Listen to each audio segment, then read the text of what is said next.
RPCiege. Attack, strategize, conquer. It's time to siege your destiny. So skirmish number 7, right? We're trying to take in a bytes array. Let me just pull this up here. RPCiege booklet. Make it big. Make it very big. I think it's like page 22. This booklet is getting impressively long. There we go. So we don't have a lot of instructions here, but we do have a contract ID, and we know we need to pass the run function with the purify function call. So we have to build our own contract that we then forward on, kind of like in Skirmish 5 where you have a callback contract. We have something similar in this one where we're going to call a contract that we pass, call a purify function, and it needs to take in a random collection, or just basically a bytes array, and then we need to pass back from that function, or from that contract call, that same bytes array, but with all of the non-primary numbers removed, and then with that bytes array ordered from lowest to highest. So we get to do some filtering and some sorting on a bytes array. As all good projects should start, let's go ahead and follow some setup instructions. Make sure we've got Rust installed, Target installed, the CLI installed, all that good stuff. And then we'll just start with a brand new project. And also, as all good projects should, we'll just put this right onto the desktop. We'll call this filter prime purifier. CD into that, and then we'll open this up in our editor. Make it big. And then let's skip down. I think they give us the whole block of code in some of these different sections. So let's grab some of this. Our TOML should look like this. And we will call it filter prime purifier.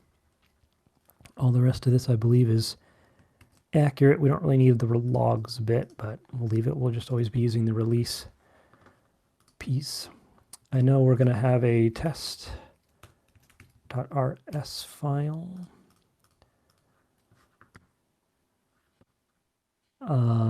And let's see what our contract is going to look like. Let's just go ahead and copy in this one for now. And then our test, we'll just copy in a basic test for now. And let's see if this, passes. I don't think we're passing in the test block. So let's copy this actual one here. There we go. Let the Rust analyzer do its thing and run the test, see if this passes. And if it is, we're got a very basic project configured. Waiting for file lock, unbuild directory. There we go. It's kicking off. Compiling. Look at all that green. It's a Christmas tree of success. Now I'm gonna give you a disclaimer. I'm gonna seem, I wonder if I should say that. I'm going to seem very smart. That seems like a dangerous thing to say. I'm not going to be writing this code out of my head at this time. I'll be copying from tests that I run. So if you're like, oh my goodness, how does he just know these things? I am going to be copying and pasting. I think we forgot to include this symbol in the test. So don't be that impressed. You can be like moderately impressed. That would be appreciated. But it's not like I'm just pulling this stuff. I just want you to know that going forward, that you don't need to be overly impressed as I walk through this. Okay, so what we need to do is build this contract that has a purify function, right? And then takes in an argument that's just some random bytes, and then we need to filter that bytes array so that it only includes prime numbers. And then we need to take that array and ensure that it's sorted from least to greatest, and then return that array. And that's all we got to do. Deploy that contract, take its hash, and pass it as an argument to the purifier argument on this contract whenever we invoke it. That's how we're going to win the game. So there's several different ways you could solve this, right? There's lots of different ways to loop over bytes arrays. There's also lots of interesting ways to find primes, or at least that's what ChatGPT tells me. The way that we're going to do it, though, is doing a mixture of hard coding and looping, and then using a count sorter algorithm. And we'll walk through that. I've solved this in a couple of different ways myself. And one was the hard part is sorting. Sorting is the tricky bit. The finding prime numbers isn't too hard. I found sorting to be a little bit more difficult. There are different ways to do it. There aren't a terrible number of ways to do it efficiently. But ensuring that your prime filtering is efficient, you should have some memory and CPU cycles left over to waste on less efficient sorting. So what I'm going to start with is the contract itself, so the contract implementation. So yes, I'm going to be copying and pasting some of these bits, and I'll explain them as we go. So I've been getting in the habit of using traits for these implementations. People that are smarter than me tell me that this is a good way to do things. And so I still don't exactly know why we would use traits when you can't really share code that easily. I think it makes it a little bit easier to know like what's going on with your code, why you wouldn't just include implement a contract and then have a function. I will be perfectly honest, I'm not exactly sure. I hear that either it's going to get better with these traits, importing them, or passing them off. I need to do a little bit more research myself, but I have been getting in the habit of having like a traits which just has all of the functions, their arguments and return types in the trait. And then when you actually go to write a contract, particularly if you have multiple contract implementations, you can do this. I'm going to build a new contract, but I'm going to import or implement kind of this base trait. So regardless of whether or not it's necessary at this stage, I'm at least going to do that. Then we need to go ahead and include, this is the purify function that we're going to be the contract that we ultimately invoke will call, passing in that random bytes array. Okay, so far so good. Let's make sure we import the Soroban bytes, and we can get rid of symbol and vector and vec. We're not returning bytes right now because it's an empty object. Okay, so one of the key pieces here is you don't actually have to do anything fancy. The list of prime numbers. So let's talk for a minute about bytes.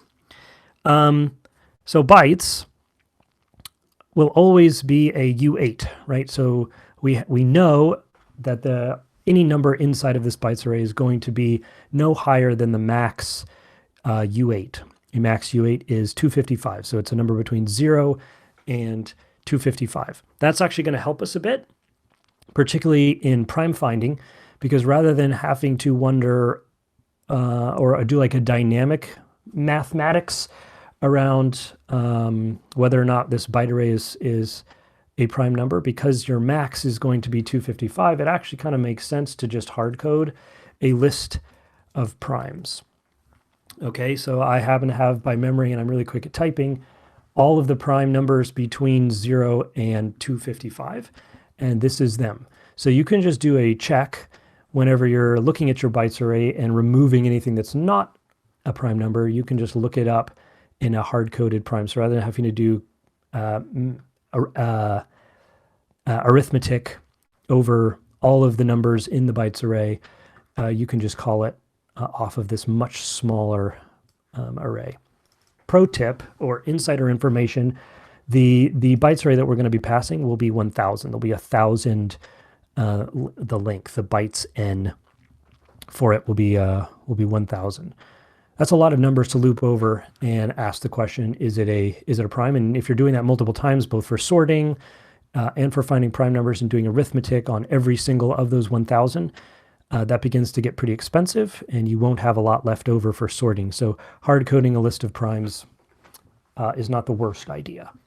You don't have to. I have done it past the challenge without doing this and actually doing arithmetic on all the numbers, but hard coding will be helpful, make you a little more efficient. The next thing let's do is, so with the bytes, we have to pass back an array. And I haven't actually tried. You might be able to operate off of the bytes array itself, but because it's not mutable, you'd still have to clone it. So rather than modifying the bytes array directly, we'll just create a new, what I'm going to call purified bytes, and we'll just go ahead and configure it. And I'm going to go ahead and return purified bytes. And obviously this is not going to pass, at least it better not, because there's nothing in here. And then we'll go ahead and start by writing, we'll go ahead and write a test. So kind of mocking up what the contract's going to do when it calls purify. This will help us ensure that we're actually able to pass, have some idea that what we end up with will pass the contract call without actually having to invoke it on the live network all the time. Let's go ahead and get started with some stuff on the top here. I'm going to delete everything inside of my test. So we're going to just import the contract and the contract client from our crate, which is just this librs. And then we'll open up a new test. We'll configure the environment. We'll set up our contract from that contract and contract client. So now we've got our client that we can call, and if you look up on the client, you'll see that it will have a purify function. So let's go ahead and stand that up. Purify, and let's call this let purified bytes equals, and then we'll do a purified bytes equals, and then we'll do a print line purified bytes. Now it would be helpful in the case of passing an argument if we were actually passing first, we need to make sure we're actually passing bytes and not bytes in. But the next thing we need to do is, it would be really nice if this was random, so that what was going into the array was always different, so that we would ensure we weren't getting some sort of weird pass, so that all of our tests were running off of random bytes. So there's a way to do that. But to begin, let's go ahead and make sure we're passing in and bytes. We don't have random on a bytes. We do have random on bytes n. So let's go ahead and do this bytes n, and then we can do random. Pass it the env. Don't think we have bytes in here. Let's go ahead and comment that out so we can get some errors here. Bytes. We need to denote what the bytes is. It's bytes in, and let's go ahead and pass in. Let's keep it lower for now, just to make it a little bit easier to digest. You can also notice that when you're passing in like the test utils for bytes in, that's how we get random. If we were to remove this bit, we'll notice that random doesn't work. And so if we do a quick fix on this and import bytes in, it's going to include bytes in twice.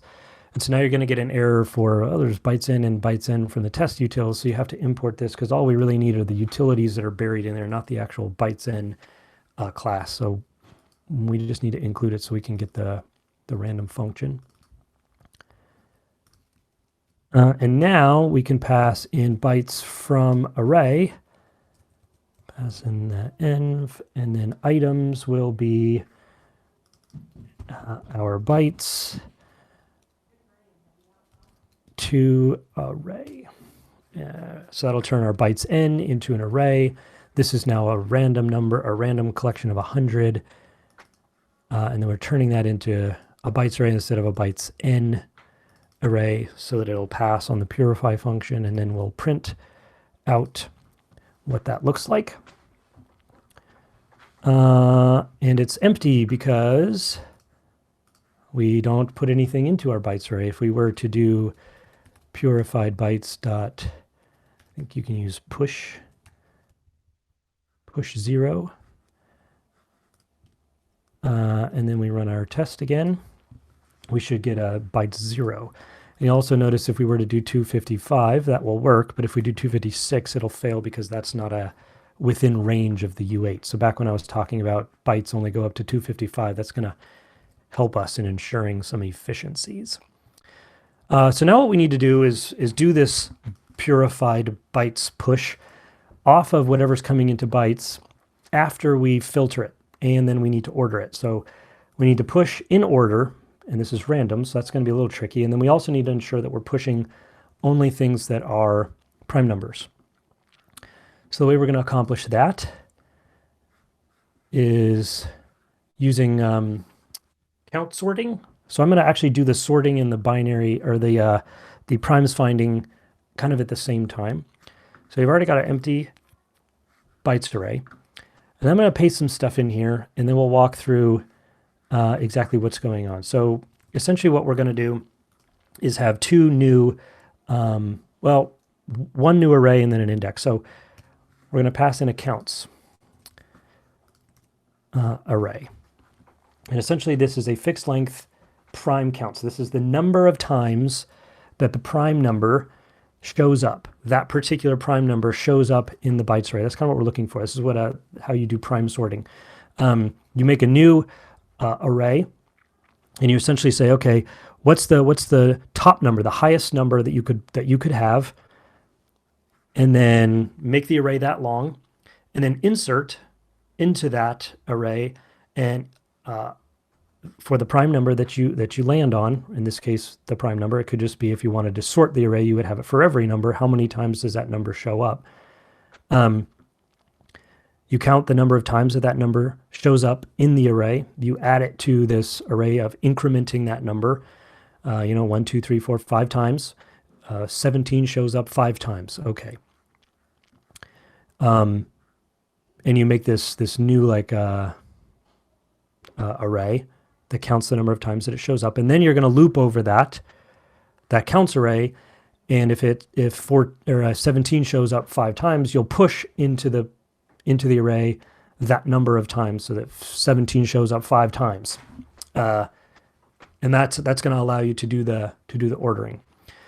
So the tricky part here is you need to make the length of this prime counts.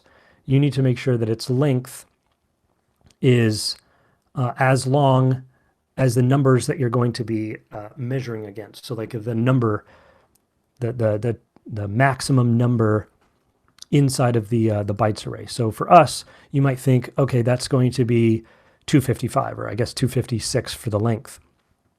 And that's technically true, but not actually true, because we only need to push prime numbers, because we're not going to need to be adding to the final purified bytes anything other than a prime number. So the actual length only needs to be as long as the total number, or the highest, the total length of primes, because that's the max number of items that you could possibly have for what we're pushing to the final purified bytes. So we'll take this primes array and we'll just grab its length, and that's going to be the number that's going to be in this counts, because we only need to count prime numbers.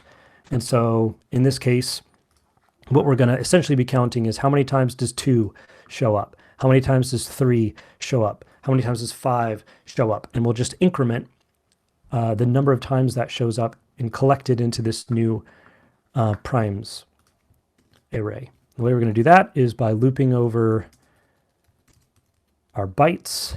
We'll get this into an iteration. And then we'll do a match on primes, and we'll do a binary search. You could do a contains But I think binary search is probably a little faster. I haven't actually tested that.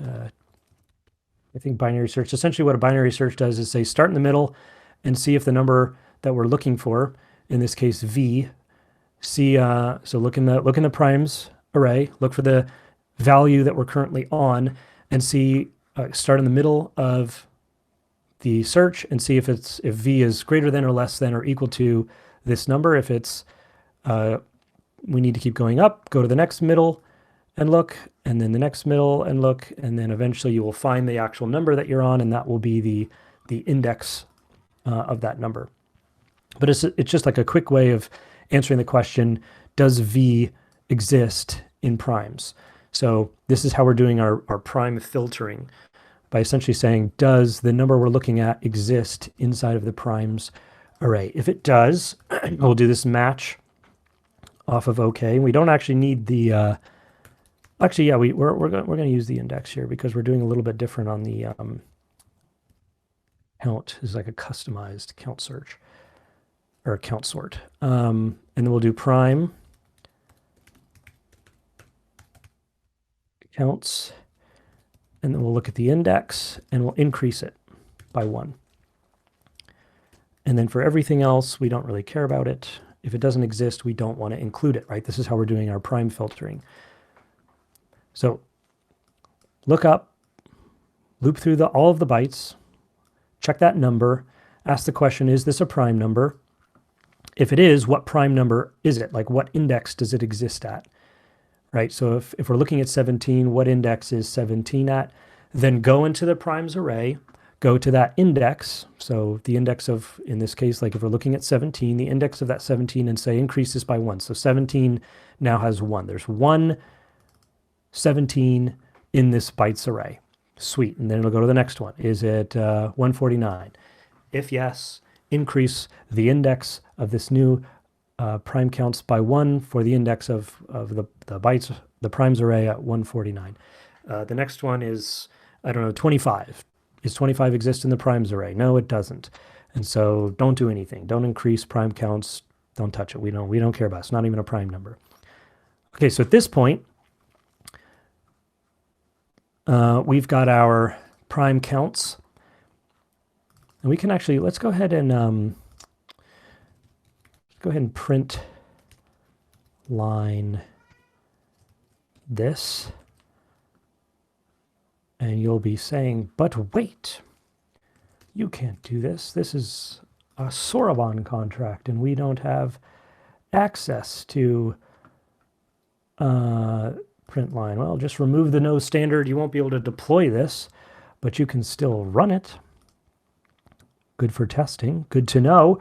All right, so here we go. We've got our, this is like a duplicate essentially of our primes array here. And we can see for the bytes array that just came in, we've got 1, 2, 1, 3, 1, 5, no 7s, blah, blah, blah, goes all up. We got 2 of something here, 3 of something there. So this is the counts of all of the primes. And we kind of because we know our primes array, we know which prime has how many, which is going to become very useful in a moment. Let's go ahead and say we increase this from 100 to 1000, which is what we were looking at before. We'll get the same length, but now there'll be more numbers. So we've got loads of primes. We've got, oh goodness, lots of, a whole 8 of 251. Sweet. All right, fantastic. So we've got our prime filtering working. Now we have to do the sorting. To do sorting, we're going to be starting to insert into purified bytes. And hopefully your brain is starting to click. You're like, oh, okay, I see what's going on here. What we're going to need to do is essentially just loop over our prime counts. And we already know that we're starting at the lowest. So this is already sorted for us, right? This primes is already sorted. And now we have this prime counts. So we know as we loop over, all we're going to need is the index that we're at and the value that we're at. The index will tell us, based off of the primes, which prime we're currently talking about.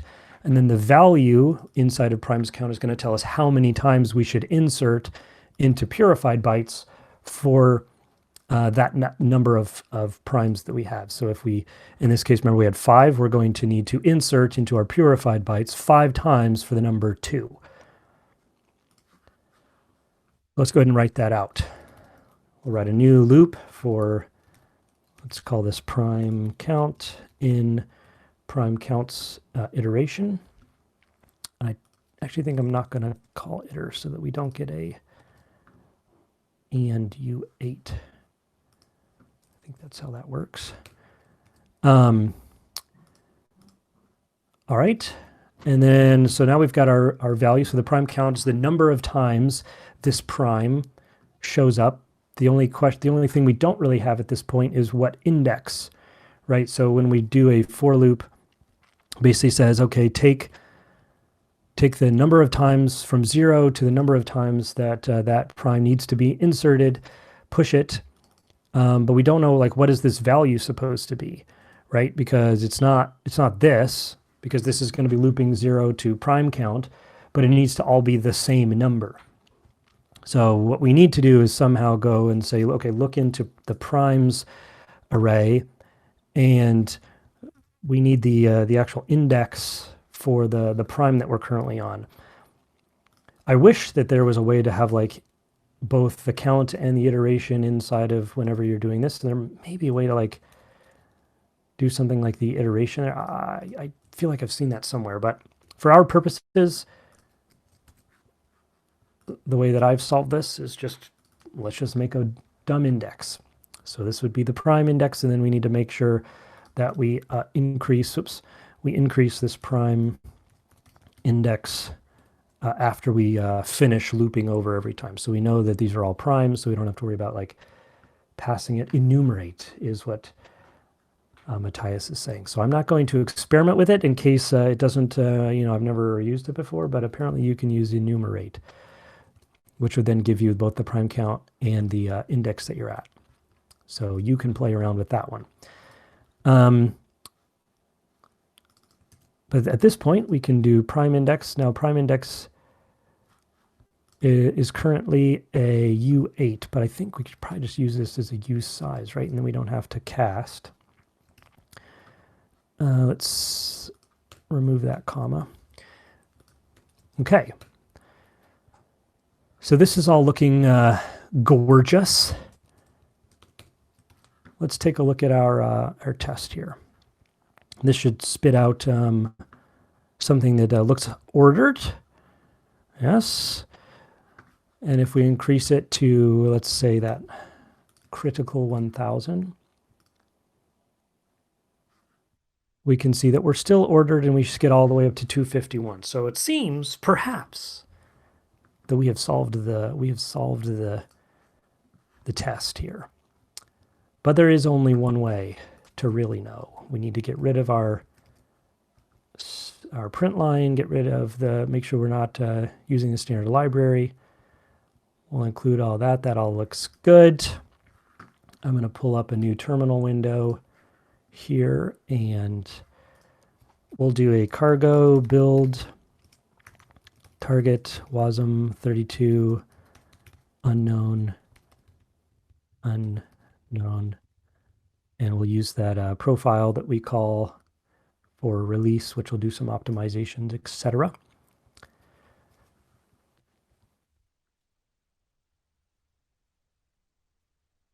Might get a surprise with binary search. No surprises. 0 surprises.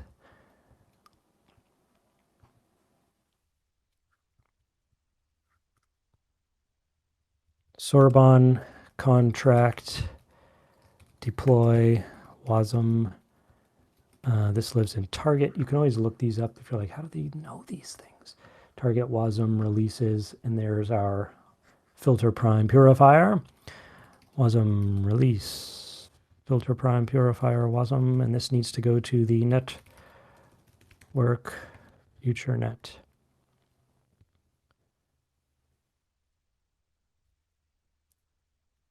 It looks like we're going to, assuming that this actually works, fingers crossed, but assuming that this actually works, we'll have a little bit of extra time. So if people have some things that they'd like some explanations on or to chat about, if we want to get anybody up on stage to talk, feel free to raise your hand or get ready with questions? Otherwise, we can end early. Nothing wrong with that. But if looks like we'll have some extra time, we won't be pushing right up against the hour deadlines. Again, assuming that this actually works. Okay. We've got this deployed. Let's do a Soroban contract, invoke, ID. We need to call this contract, right? And then let's call this on the network RPCiege live. I have, again, if you are unfamiliar with these network tags or why in the world there's this baked in RPCiege live, you've got the Soroban config identities and Soroban config networks that allow you to have network shortcuts and also source shortcuts. Like I have one called default, which I'm just going to use the CLI's default. And then let's go ahead and call help on this to take a look at it. I believe the function was called run. It is run. Call help on that, see what the arguments were. There's the purifier address and the NFT destination. Any astute observer will remember that we currently, for this CLI version, can't pass. I deployed this somewhere. We can't pass this as the argument. We need to turn this into its string key variant, and there's this helpful RPCiege convert for this, which just turns it into your str key. Oh, nice. We got Canada. Represent. And then we also need to pass the NFT destination where I want to collect my stick badges. Dox myself real quick. Pass that in. And fingers crossed we don't run out of CPU or memory and we'll get null back. Or the binary search doesn't fail. Congratulations, we passed the we passed the test. Our purifier contract actually worked. Congratulations. I have solved this just for kicks and giggles. I have solved this by doing a vector-based search. I've done this with a map where you actually like put them in keys so that it gets ordered by key name. There's some weird ways to do sorting in Rust. But hard coding the primes so that you can kind of shortcut your prime search and don't have to iterate over 1,000 byte items directly doing arithmetic on each one, but you can just do a basic search. Will give you a little extra space on the CPU cycle side. So maybe a pro tip there. I don't know how you all are doing your for loops, but this is a fun way to do sorting the array counts. But yeah, that's skirmish number 7. Do we have any questions? Should we try and use the same thing to deploy to FutureNet versus using the same old RPC? So I think the question you're asking is this network, can you use the FutureNet or the RPCiege live? They're both using FutureNet, but you have to use the RPC endpoint if you want to get badges, because we insert middleware into the checker that lets us look at the response of the RPC call and see whether or not you passed it. And if you did, that's when we kick off the whole process for giving cards. Should I leak that? That might be fun to look at for a moment, just because I think it's amazing. I don't want to leak any of my environment variables, but we can look at the API index bit. Let me pull this over in just a second, because this is kind of cool. So this piece right here, this is a Cloudflare worker, and we're actually just proxying to the RPC FutureNet. So you send your request in just like you normally would any other RPC request. It comes into us. We just forward it right to the RPC. We don't modify your contents in any way because it would be invalid. Forward on the headers, and then we come back with a response, and that response is what we use to make the determination on whether or not you get any badges, or even like what challenge did you complete. So we do some basic things like, hey, make sure that it was actually successful, make sure it has an envelope XDR and it's not just pending, and make sure the actual status of the request was a success as well. These are probably redundant, but redundancy never hurt anyone.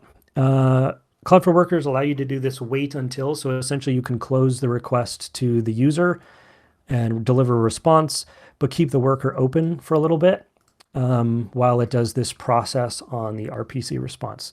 So this is where we look up, does it have a transaction? Does it have an operation? Does it have a function? This is where we do the leaderboard stuff, where we grab a hold of the resources and how much, how many fees were charged and how big was the transaction.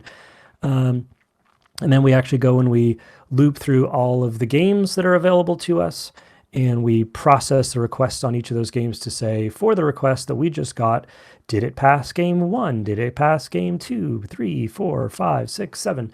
And for any of those that pass, that's when we look up, do you have an NFT for it already?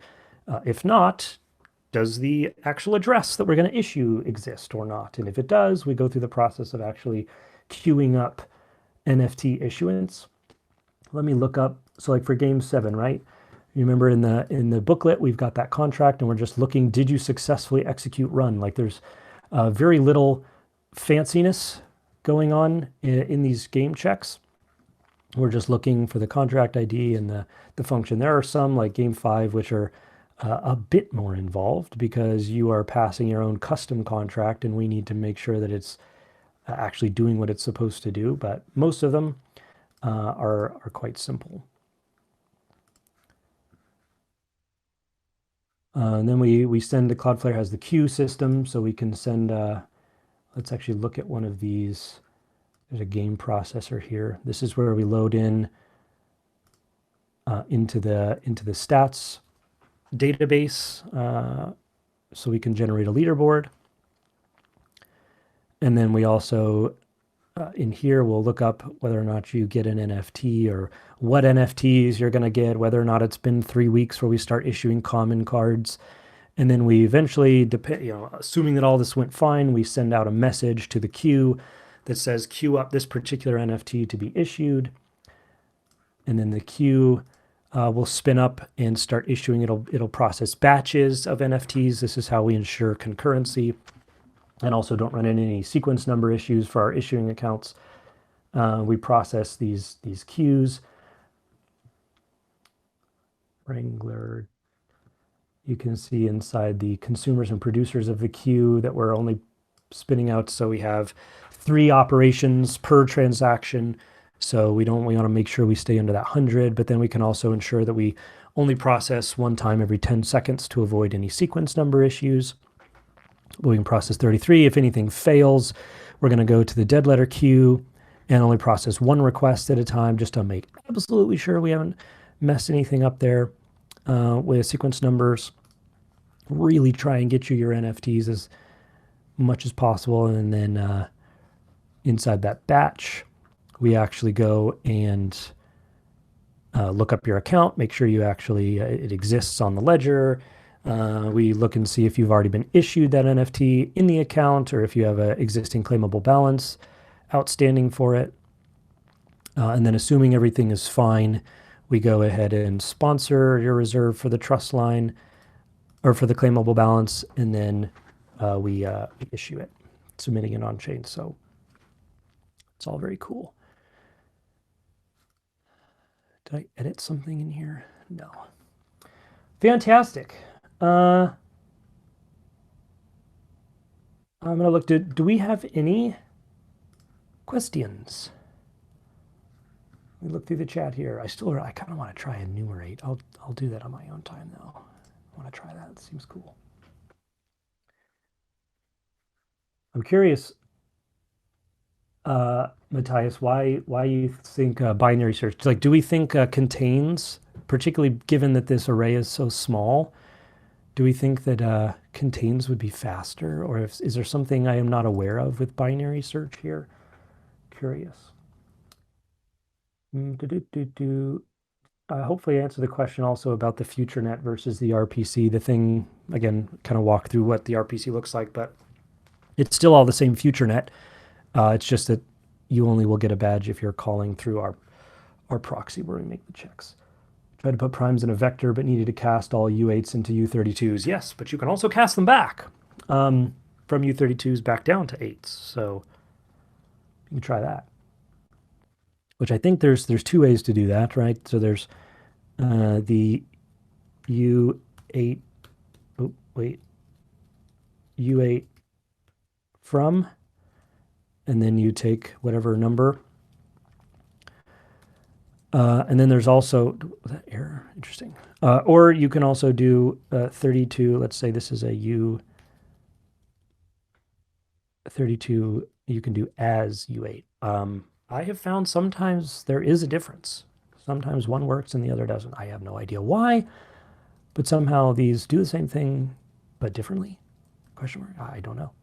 But there's those two different ways to do that. So if one's not working, try the other way. Sorting algorithms. Yeah, so another way we are doing something a little bit different with card issuance for this particular challenge where there's 5 cards, but you only get 3 of them. So I had to build a whole nother algorithm that does like samples, but seeded samples. So you can't just keep resubmitting until you get the one that you want.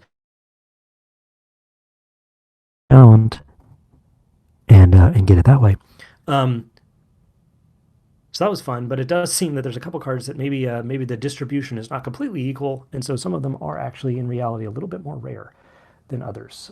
Still waiting for my Curse Knight and Necromancer. I got a Burb instead. This sorting algorithm method is cool. I agree. Dimitri or Dima turned me onto this one. I'd never heard of a counting sort, but it makes perfect sense now that I understand it, and it's actually pretty sick. Not really, just thought it was overkill for that, so the binary search was overkill. Yeah, I don't know. Contains, I think, actually just looks at the beginning of the array and just looks until it matches, which I think is slower than binary search. Binary search is only going to count, it's going to count far less because it always starts in the middle and then looks in the middle again. So ultimately it will look at fewer numbers than a simple, does it match this? Does it match this? Does it match this? Does it match this? Again, given the array is really small, it may be a minuscule amount of improvement. And there's also the case where if it's 2 and you search in the middle, and then you have to search in the middle, and then you have to search in the middle, and then you have to search in the middle, and then you have to search in the middle, and then you find 2, that's way less efficient than just starting at 2. So I don't know. It's a different way of doing sorting. Maybe it's better for bigger arrays and contains is faster. That would be a fun experiment to see, particularly given, again, there's only 54 items in this. Contains may actually be more efficient.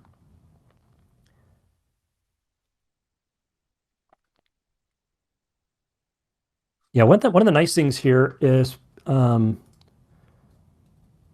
of the beautiful things about actually having the VM that is Soroban inside of all your tests, not having to use the network to figure out things like this or like to answer these questions. You can do a print line env budget. Curious if,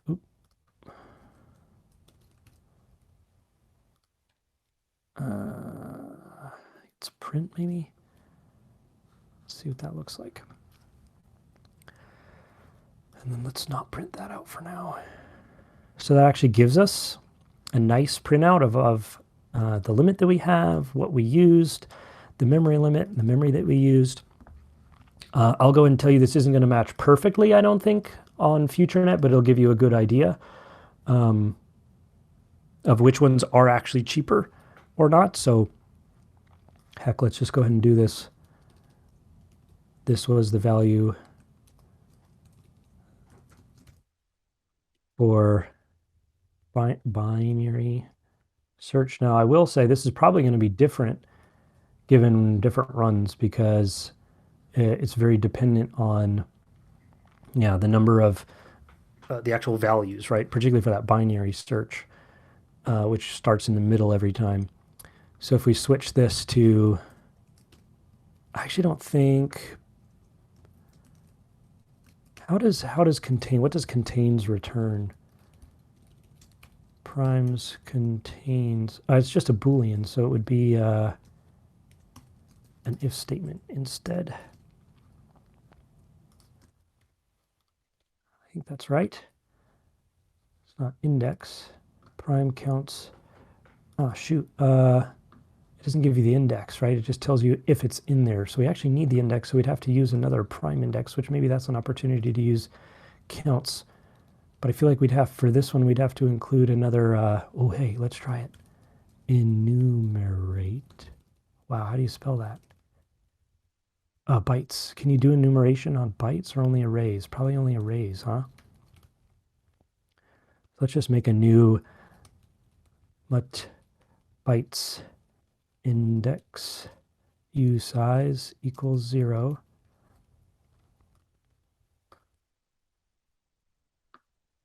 It's on iterators. Oh, so we could do enumerate. Aha! Amazing. Having let's do this, right? Wait, which one comes first? The u size, right? Index and v. Is that right? If prime contains v index plus 1. See if that runs. Failed. The length is 54, but the index is 63. Oops. Did I get the order here right? Prime counts.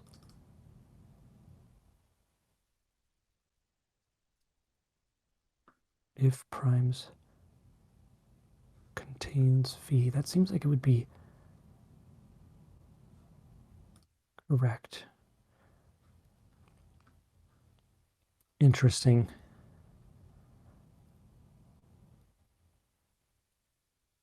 Index is out of bounds.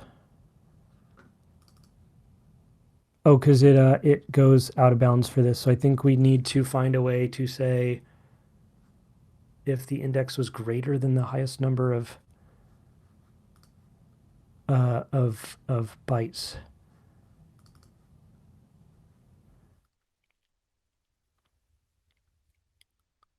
It's interesting that if it's false, so we essentially need index to not, oops, because it would be higher, right? So it would be for things that were larger than that number. I don't know. This is getting to the point where my brain's not going to be able to allow me to think live.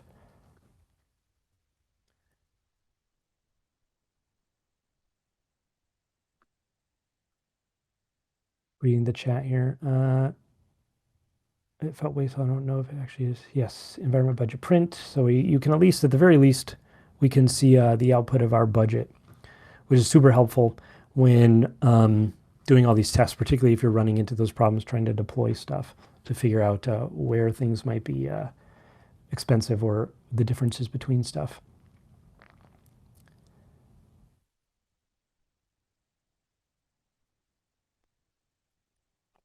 Cool. Well, maybe I'll figure this out and then post it in RPCiege chat. It's kind of a cheat code, but you know, I appreciate everybody hanging out. This is always super fun. Good luck for those that are still working on different skirmishes. I will say, next week we will not have another skirmish. I'll be at church camp with a bunch of children. So we'll take next week off, but we'll be back week after next with Skirmish 8 pretty soon. I'm going to warn you, pretty soon we've got some TDEP skirmishes coming back up. So buckle up, get rusty, because it's going to get crazy.